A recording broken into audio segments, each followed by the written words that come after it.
কড়া বসিয়ে দিয়েছি, সরষের তেল দিয়ে দিচ্ছি, দুটো শুকনো লঙ্কা, কালো জিরা।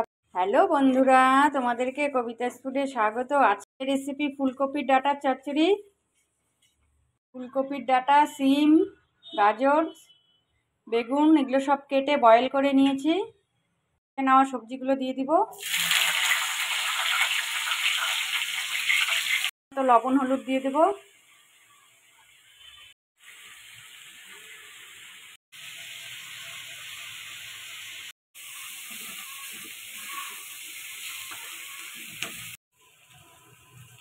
আমি রেডি করে রাখা সর্ষে পোস্ত, দুটো কাঁচা লঙ্কা পেস্ট করে নিয়েছি, ওটা দিয়ে দিব।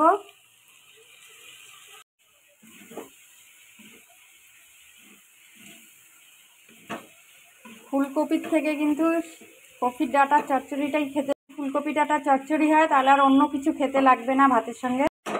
তোমরা বাড়িতে এই রেসিপিটা। হাফ চামচ চিনি দিয়ে দিচ্ছি।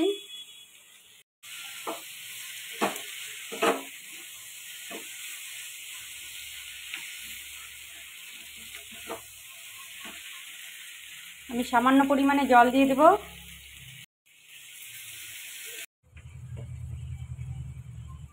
এটা হয়ে গেছে। ওপর থেকে আমি 1 চামচ সরষের তেল দিয়ে নামিয়ে নেব।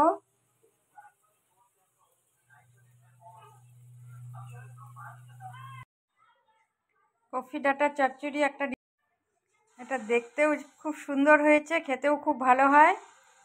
ভালো লাগলে লাইক, শেয়ার, কমেন্ট, সাবস্ক্রাইব করে দিবে।